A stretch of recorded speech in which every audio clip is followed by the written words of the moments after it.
పాకిస్తాన్ ప్రయత్నాలు అసంభవం అని మనం చెప్పొచ్చు.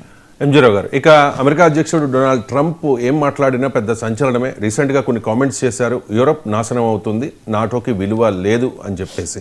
సో ఈ వ్యాఖ్యలు ప్రపంచ రాజకీయాలని షేక్ చేసేలా ఉన్న పరిస్థితి. ట్రంప్ ఏ ఉద్దేశంతో ఈ వ్యాఖ్యలు చేశారు? ట్రంప్ వ్యాఖ్యల ప్రభావం భారత్ మీద ఏ రకంగా ఉంటుంది? అండ్ ట్రంప్ చేసిన ఈ వ్యాఖ్యల నేపథ్యంలో ప్రపంచ రాజకీయాలను ఏ రకంగా మార్చబోతున్నాయి ఈ వ్యాఖ్యలు అంటే ఏం చెప్తారు? అంటే ఒక geo political expert, highly geo political expert ఒక అద్భుతమైన ఒక ప్రోవెర్బ్, ఒక నానుడి చెప్పారన్నమాట రష్యా ఉక్రెయిన్ యుద్ధం మీద. అదేంటి, రష్యా ఉక్రెయిన్ యుద్ధంలో ఎవరు గెలిచినా ఎవరు ఓడిపోయినా, అంటే రష్యా ఓడిపోయినా ఉక్రెయిన్ ఓడిపోయినా చివరికి ఓడేది మాత్రం యూరోప్ ఖండం అంటూ ఒక అద్భుతంగా చెప్పడం జరిగిందనమాట. అంటే యూరోప్ నాశనానికే ఈ రష్యా ఉక్రెయిన్ వారు వచ్చింది. అంటే యూరోప్ ఖండం అంటే ఏమనుకుంటున్నారంటే, యూరోప్ అంటే ప్రపంచాన్ని వలసవాదంలో గెంటిన దేశం. ఆ యూరోప్లో నుంచి వచ్చిన బ్రిటన్, భారతదేశం లాంటి ప్రపంచంలో అతి శక్తివంతమైన, సాంస్కృతికంగా శక్తివంతమైన భారతదేశాన్ని 200 సంవత్సరాల పైగా ఏలింది బ్రిటన్. తర్వాత ఫ్రాన్స్ 100 దేశాలని ఏలింది. తర్వాత Spain, Madrid, Netherlands, Germany, Norway, Sweden, ఈ దేశాలు 100 ప్రపంచానంతా ఏలేసింది, ఇంక్లూడ్ అమెరికా ఖండాన్ని కూడా. అంతటి యూరోప్ ప్రాముఖ్యత ఎండ్ అవుతుందంటే మరి ప్రపంచాన్ని షేక్ చేసే విషయం కదా. ఇప్పుడు డొనాల్డ్ ట్రంప్ తన నేషనల్ సెక్యూరిటీ రిపోర్ట్, జాతీయ భద్రతా వ్యూహ పత్రంలో ఆయన చెప్పడం జరిగింది. ఏమని చెప్తున్నారండి ఆయన? 2 విధాలుగా. 2000 సంవత్సరంలో 25% ఉన్న ప్రపంచ జీడిపిలో 25% ఉన్న యూరోపు 2025కి 14% తగ్గిపోయింది. ఏషియా ఖండం పెరుగుతుంది, ఇండియా, చైనా లాంటివి. కాబట్టి యూరోప్ అనేది it's not a dominant area, Europe సర్వనాశనం అయిపోతుంది. ఇట్ ఈజ్ డికేయింగ్ అనే పదాన్ని మళ్ళీ నేను ఉపయోగించారు ప్రెస్ కాన్ఫరెన్స్లో. యూరోప్ ఈజ్ డికేయింగ్, నాశనం అయిపోతుంది అని. ఈ నేషనల్ సెక్యూరిటీ స్ట్రాటజీ పత్రంలో ఆయన ఏం చెప్తున్నారంటే, యూరోపు కొన్ని దేశాలు ముస్లిం దేశాలుగా అయిపోతున్నాయి. బ్రిటన్, ఫ్రాన్సు, జర్మనీలు ఇవి. ఎందుకంటే మైగ్రేషన్ వల్ల వాళ్ళు కంట్రోల్ చేసుకోవాలి, యూరోప్ ఐడెంటిటీని వాళ్ళు మెయింటైన్ చేయలేకపోతున్నారు, అవి వేరే దేశాల కింద అయిపోతున్నాయి, యూరోపియన్ ఐడెంటిటీ వాటికి ఉండదు అనుకుంటూ చాలా పెద్ద బాంబు నేషనల్ సెక్యూరిటీ స్ట్రాటజీ రిపోర్ట్లో ఉపయోగించారు, ఆయన ఉపయోగించారు. అంటే యూరోప్ ఎండ్ అయిపోయింది అనుకుంటూనే ఆయన ఇంకొక అతిపెద్ద బాంబు పేల్చారండి. ఈ బాంబు ఏంటంటే, సుమారు 1945 రెండవ ప్రపంచ యుద్ధానంతరం ప్రపంచ రాజకీయాలు, గత 80 సంవత్సరాల నుంచి జరుగుతున్న ప్రపంచ రాజకీయాల్ని ఇంకొక వైపు మరల్చబోతున్నారు. చాలా పెద్ద విషయం అండి ఇది. ఎందుకంటే హార్ట్లాండ్ థియరీ ప్రకారం యూరోప్ డామినేషను, రష్యా డామినేషన్ ఉంటుంది. ఇప్పుడు ఆ థియరీ ప్రకారమే రెండవ ప్రపంచ యుద్ధానంతరం అమెరికా ట్రాన్స్ అట్లాంటిక్, అంటే అట్లాంటిక్ మహాసముద్రానికి అటువైపున ఉత్తర అమెరికా, ఇటువైపున ఉన్న వెస్టర్న్ యూరోప్తో ఒక కూటమి ఉంది, అదే నాటో. ఇప్పుడు ఏం చెప్తున్నారు, ఈ నాటో అవసరం లేదు అంటే నిజంగా చెప్పాలంటేనండి, ఈ ట్రంప్ మంచా చెడు అనేది కాదు, అది రియాలిటీ ఉంటుందన్నమాట. జియో పొలిటికల్గా అబ్జర్వ్ చేస్తే అసలు నాటో కూటమి ఎందుకు ఏర్పడింది? రెండో ప్రపంచ యుద్ధం తర్వాత అమెరికా, యూరోపులు ఛాలెంజ్ చేస్తూ ఉద్భవించిన యుఎస్ఎస్ఆర్, అంటే ఈ యుఎస్ఎస్ఆర్ అనేది ఎండ్ అయిపోయింది 1991లో, అయినా నాటో ఉంది. ఇప్పుడు రష్యా అనేది పేపర్ మీద కాగితం అని ఆయన చెప్పుతున్నాడు. అంటే రష్యా దగ్గర మిలిటరీ పవర్ ఉంది, ఆర్థికంగా దాని దగ్గర సత్తా లేదు. అయినా ఇప్పుడు రష్యా కంటే మించిన ఇంకొక అతిపెద్ద ఒకటి దేశం వచ్చేసింది, అదే డ్రాగన్ చైనా.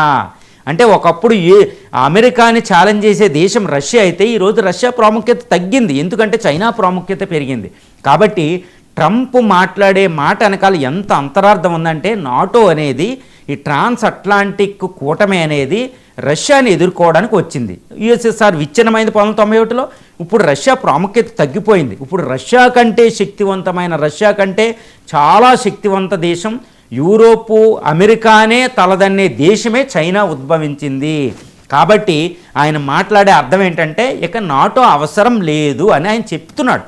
నాటో దేశాలు ఇంకా సెక్యూరిటీని తానే చూసుకోవాలి, అమెరికా ఫోర్సెస్ వెనక్కి వస్తాయి, అక్కడ ఆటం బాంబులు పెట్టం, అక్కడ మీరు సెక్యూరిటీని జీడీపీలో మీ రక్షణ బడ్జెట్ 2 నుంచి 5కి పెంచుకోండి, మీ రక్షణ మీరే చూసుకోండి, అమెరికా మేము చెయ్యం అని ట్రంప్ చెప్పేశాడండి. ఇప్పటికే నాటో దేశాలు విలవిలలు ఆడిపోతున్నాయి, ముఖ్యంగా ఫ్రాన్స్, జర్మనీ, యూకేలు. ఎందుకు వద్దన్నాడు అంటే, Russia no more a big power.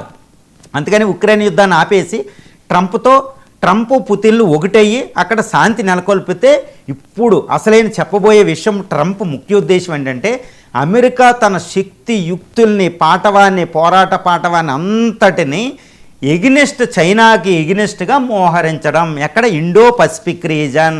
అదే నేషనల్ సెక్యూరిటీ స్ట్రాటజీ పత్రంలో చెప్పారు, చైనాయే అతిపెద్ద శత్రువు. చైనా ఇప్పుడు ప్రపంచంలో ఈస్ట్ ఏషియా ప్రపంచ జీడిపిలో 50% దాకా వచ్చేసింది. కాబట్టి దాన్ని ఎదుర్కోవాలి. అది తైవాన్ దగ్గర ఉత్తర కొరియా నుంచి చాలా డేంజర్ ఉంది. కాబట్టి చైనాకి ఎగ్నెస్ట్గా మోహరింపులు.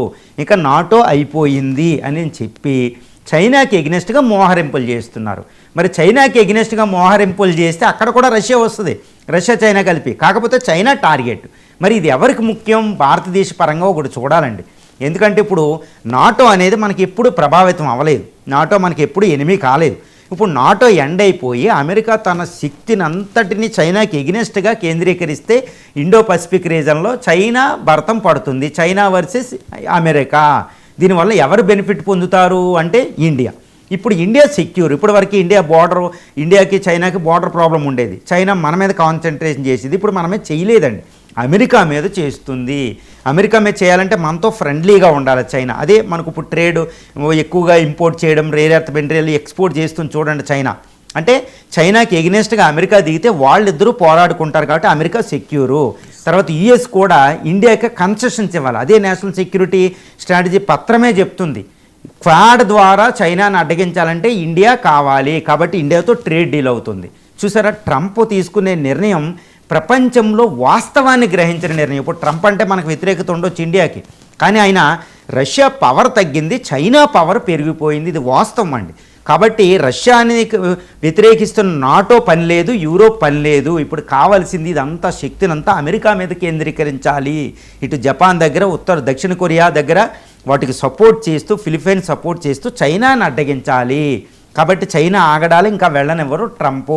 చాలా పెద్ద విషయం. అంతే, రెండో ప్రపంచ యుద్ధం 1945 తర్వాత జరుగుతున్న అతిపెద్ద పరిణామానికి ఈ ట్రంప్ ఇనిషియేటివ్ చేశారు. ట్రంప్ ఆయన యాక్షన్ మొదలుపెట్టారు అంటే ఇండియాకి చాలా ఉత్తమం జరుగుతుందని చెప్పొచ్చు. కాబట్టి యూరోప్ అండ్ నాటో ఆయన వదిలేశారు. ఇంకా నాటోతో పని లేదు. నాటో దేశాలు తన రక్షణ తాను చూసుకోవాలి. మళ్ళీ ఎక్కడ ఇంకొక ఉపయోగం జరిగింది ఇండియాకి. అదేంటి, జనవరి 26న EU నేతలు మన ఇండియాకు వస్తున్నారు. అంటే ఏంటి, EU ఇప్పుడు కోస్టారికా, ఉర్సులా ఎందుకు వస్తున్నారంటే ఇంకా అమెరికా దాన్ని పట్టించుకోదు. కాబట్టి తన రక్షణ తాను చూసుకోవాలి, తన ఆర్థిక అభివృద్ధి తాను చూసుకోవాలి. కాబట్టి ఇండియాతో వాళ్ళు సంబంధాలు పెట్టుకోవడానికి, ట్రేడ్ డీల్ కుదుర్చుకోవడానికి వాళ్ళు ఇండియా వస్తున్నారు. చూసారు, ఇండియా ఈ పరిణామాన్ని చాలా జాగ్రత్తగా, తటస్థంగా ఉంటూ చాలా జాగ్రత్తగా వినియోగించుకోవాలి. ఒక అద్భుతం ఫార్చునేట్లీ ఏంటంటే, ఒక అదృష్టం ఏంటంటే, మోడీని నెహ్రూ నుంచి కూడా అద్భుతమైన ఇండియన్ ఫారెన్ పాలసీ, తటస్థంగా ఉంటూనే అన్ని దేశాలతో సంబంధాలు. ఒకప్పుడు నెహ్రూ టైంలో అది నాన్ అలైన్డ్ అనేవారు, ఇప్పుడు మల్టీ అలైన్డ్ అంటున్నారు. పేరు మారింది కానీ విధానం ఒకటే. ఇప్పుడు ఇండియా ఇటు చైనా, షాంఘై కూటమితో, అటు నాటోతో, అటు అమెరికాతో సత్సంబంధాలు ఉన్నాయి. కాబట్టి ఇప్పుడు మనం తటస్థంగా ఉంటూ చైనాతో శత్రుత్వం లేకుండా, అమెరికాతో శత్రుత్వం లేకుండా ఉంటే, వాళ్ళిద్దరూ కొట్టుకుంటుంటే నాటో దేశాలు ఇవన్నీ మన దగ్గరికి వచ్చి సత్సంబంధాలు పెట్టుకుంటాయి. మనం చాలా జాగ్రత్తగా వచ్చే 2-3 దశాబ్దాలు ఎలా ఉండగలిగితే మనం ఆర్థికంగా చైనాతో, అమెరికాతో సమానం అయిపోతున్నాం. అప్పుడు మనకి ఎటువంటి ప్రాబ్లం ఉండదు.